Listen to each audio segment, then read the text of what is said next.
अतिक्रमणकारियों पर मेहरबान नगर परिषद कटंगी, विकास का वादा कर शहर को विनाश की ओर ले जा रहे नगर परिषद अध्यक्ष। शहरी क्षेत्र में नगर परिषद की बिना अनुमति आपने भवन या दुकान का निर्माण करवाया तो इस पर नपा प्रशासन कार्रवाई करेगा, जिसमें जुर्माने के साथ आपके खिलाफ नपा अधिनियम में सख्त कार्रवाई की जाएगी। अगर ऐसा आप सोच रहे हैं तो नगरवासियों डरिए नहीं, यह केवल कागजी बातें हैं। अगर कागजी ना होती तो अब तक कार्रवाई हो चुकी होती। बात हो रही है नगर परिषद कटंगी कार्यालय से महज चंद कदम की दूरी पर नाले में निर्मित 3 पक्की दुकानों की, जिसका बीते दिनों ही निर्माण किया गया है। नगर परिषद कार्यालय से अनुमति लेकर इन दुकानों का निर्माण किया गया है, लेकिन दुकानों के निर्माण के लिए जिन शर्तों के साथ अनुमति प्रदान की गई उन शर्तों का पालन नहीं किया गया और अब नगर परिषद सीएमओ दुकानदारों को नोटिस जारी कर अपनी जिम्मेदारियों से इतिश्री कर पूरे मामले को ठंडे बस्ते में डालने की कोशिश कर रहे हैं। जबकि अवैध तरीके से निर्मित पक्की दुकानों की शिकायत वार्ड क्रमांक 4 पार्षद कपिल मेश्राम और वार्ड क्रमांक 14 पार्षद श्रीमती मनीषा खेमू कोचर ने बाकायदा नपा कार्यालय में की है। उन्होंने शर्तों का उल्लंघन कर दुकानों के निर्माण की शिकायत की है, मगर पार्षदों की शिकायत के बावजूद अब तक कोई कार्रवाई नहीं हुई है। सीएमओ रवि प्रकाश श्रीवास्तव से जब इस संबंध में चर्चा की गई तो उन्होंने कहा कि दुकानदारों को करीब 1 माह पहले नोटिस जारी किया गया है।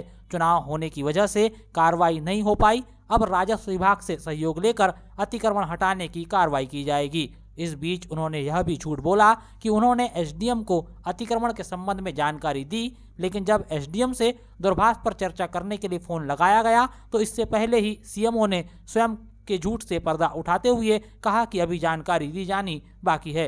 सुनिए क्या कहते हैं नगर परिषद कटंगी सीएमओ रवि प्रकाश श्रीवास्तव। अस्थायी दुकान नहीं, पक्की दुकानों का निर्माण हुआ के लिए उसको जो है पहले स्वीकृति दी गई थी, लेकिन उसके द्वारा जो है अस्थायी दुकान के स्थान पे जब जो है स्थायी दुकान का निर्माण के लिए कॉलम और बीम वगैरह डाली गई तो उसकी स्वीकृति जो है नगर परिषद द्वारा निरस्त कर दी गई है। सर, चूंकि आज पक्का निर्माण हो चुका है तो नगर परिषद अब ये जो पक्का निर्माण हुआ इसको हटाने की कार्रवाई कब शुरू करेगी? नगर परिषद इसके संबंध में उसको नोटिस जारी कर चुकी है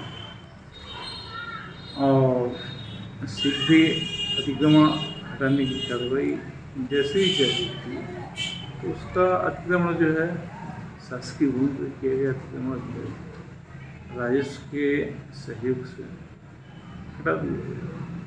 सर, चूंकि हम ये जानना चाह रहे हैं कि ये जो आप बता रहे हैं कि उन्हें अतिक्रमण हटाने की नोटिस कब पहला नोटिस कब जारी हुआ? इसका नोटिस तो ऑफिस के पास में आपकी जानकारी में नहीं है? नहीं, तारीखें याद नहीं। फिर 15 दिन महीना भर कितना देर हुआ होगा? लगभग महीने से। तो समय सीमा क्या दी गई थी उन्हें जवाब देने के लिए? समय सीमा 1 सप्ताह की है। तो अभी तक तो 1 महीने से ऊपर आप खुद ही बता रहे हैं। चुनाव और अन्य कारणों की वजह से इसमें दरअसल कटंगी शहर में जगह जगह तेजी से अतिक्रमण पांव पसार रहा है। शहर में होने वाले इस अतिक्रमण को नगर परिषद अध्यक्ष योगेंद्र उर्फ बड्डू ठाकुर प्रत्यक्ष और अप्रत्यक्ष रूप से बढ़ावा दे रहे हैं। शहर में होने वाले अतिक्रमण को देखकर एक कहावत चरितार्थ होती हुई नजर आ रही है कि जब सैया भय कोतवाल तो डर काहे का। यहाँ नगर परिषद अध्यक्ष नगर के प्रथम नागरिक सैया है जो कोतवाल बनकर बैठे हुए हैं और जिनका अतिक्रमणकारियों को संरक्षण प्राप्त है। नपा अध्यक्ष ने वैसे तो शहर में विकास का वादा किया था, लेकिन करीब 1.5 साल के कार्यकाल में वह शहर को केवल विनाश की ओर ले जाते हुए दिखाई दे रहे हैं। इन 1.5 वर्षों के कार्यकाल में शहर में एक भी ऐसा नया काम नहीं हुआ है जिससे शहर की जनता को लाभ मिले। बता दें कि जब से योगेंद्र ठाकुर नपा अध्यक्ष बने हैं वह भी पार्टी के बड़े नेताओं की तरह चुनावी मोड में रहते हैं। नपा चुनाव जीतने के बाद वह शहर के हालातों पर चिंता करने की बजाय गांव-गांव में अपनी पार्टी के नेताओं के साथ चुनावी सभाओं में मशगूल रहे हैं। अगर इन बातों में सच्चाई नहीं तो नगर परिषद अध्यक्ष अपने अब तक के कार्यकाल में किए गए कार्यों को गिनाकर जनता से वाहवाही लूट सकते हैं। मेरे वार्ड में जो 3 दुकानों को अवैध तरीके से निर्माण किया गया उसकी जानकारी मुझे मिली। मैंने उसका सीओ साहब को जानकारी दी तो उसका क्या क्या कार्रवाई की गई? क्या कार्रवाई की गई है ये इसका मुझे अवगत नहीं कराया गया।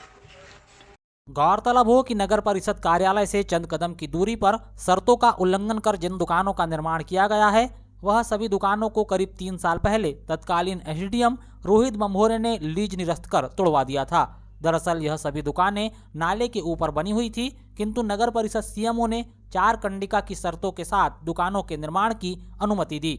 इसमें शर्त यह थी कि आवंटित भूमि के अतिरिक्त निर्माण ना हो, भूखंड में पक्का निर्माण ना किया जाए, भूखंड क्रमांक 88 भूमि मरम्मत कार्य किया जाए, मरम्मत कार्य करवाने से पहले भूमि का कार्यालय से नक्शा लिया जाए। इनमें कंडिका नंबर 2 में पक्का निर्माण ना किया जाए यह साफ तौर पर लिखा हुआ है, परंतु दुकानदारों ने पक्का निर्माण किया है और नगर परिषद ने अब तक कोई कार्रवाई नहीं की। जनचर्चा है कि सीएमओ ने दुकानों के निर्माण के लिए अनुमति प्रदान करने के लिए मोटी रकम दुकानदारों से ली है। हालांकि इस तरह की चर्चाएं होना आम बात है, मगर इन चर्चाओं को तब बल मिलता है जब अधिकारी अपनी आंखों के सामने अतिक्रमण पर कोई कार्रवाई ना करे और शिकायत को रद्दी की टोकरी में डाल दे। अग्रवाल समाज ने कटंगी में तहसीलदार को मुख्यमंत्री के नाम सौंपा ज्ञापन, दीपिका अग्रवाल की हत्या करने वाले दोषी को कठोर सजा दिलाने की मांग। बालाघाट जिले की धार्मिक नगरी रामपायली में विगत दिवस 7 दिसंबर की रात्रि 30 वर्षीय विवाहित महिला दीपिका अक्षत अग्रवाल की गुब्बारा बेचने वाले शख्स रामराव बंजारे ने चाकू मारकर नृशंस हत्या कर दी। इस घटना के बाद समूचे बालाघाट जिले में यह घटना चर्चा का विषय आज भी बनी हुई है। इस बीच सोमवार को कटंगी में अग्रवाल समाज ने तहसीलदार छवि पंत को मुख्यमंत्री के नाम ज्ञापन सौंपकर हत्या की वारदात को अंजाम देने वाले आरोपी को कठोर सजा दिलाने की मांग की है। गौरतलब हो कि रामपायली थाना क्षेत्र अंतर्गत नगर में कार्तिक पूर्णिमा की तिथि से मेले का आयोजन किया गया था। इसी मेले में दीपिका अग्रवाल अपने पति के साथ घूमने गई थी। मेले से घूमने के बाद दीपिका अपने पति के साथ घर लौट रही थी, तभी रास्ते में आरोपी शख्स ने उनका रास्ता रोककर दीपिका के पति की कनपट्टी पर रिवाल्वर तान दी थी और उन्हीं के सामने दीपिका पर चाकू से कई बार हमला किया था, जिससे दीपिका अग्रवाल बुरी तरह से घायल हो गई थी, जिन्हें तत्काल नजदीकी अस्पताल वारासिवनी पहुंचाया गया था, जहां चिकित्सक ने उनकी मौत की पुष्टि की थी। इस पूरी वारदात के बाद रामपायली पुलिस ने अपराधी को गिरफ्तार कर लिया है। वहीं अब जिले भर से अग्रवाल समाज आरोपी को कठोर सजा दिलाने की मांग कर रहा है। बता दें कि फिलहाल अब तक स्पष्ट नहीं हो पाया है कि शख्स ने महिला की हत्या क्यों की। हालांकि बीते दिनों यह जानकारी सामने आई कि रामराव और दीपिका अग्रवाल ने महाराष्ट्र के वर्धा जिले से साथ में पढ़ाई की थी और वह एक दूसरे को जानते थे, जिसके बाद पुलिस लगातार वारदात के पीछे के कारणों का पता लगाने में जुटी हुई है। ज्ञापन सौंपते वक्त मुरारी अग्रवाल, जगदीश अग्रवाल, राजेंद्र अग्रवाल, मोहित अग्रवाल, सुधीर अग्रवाल, अरुण अग्रवाल, प्रदीप मोर, राजू गोयल सहित अग्रवाल समाज के अन्य लोग मौजूद रहे।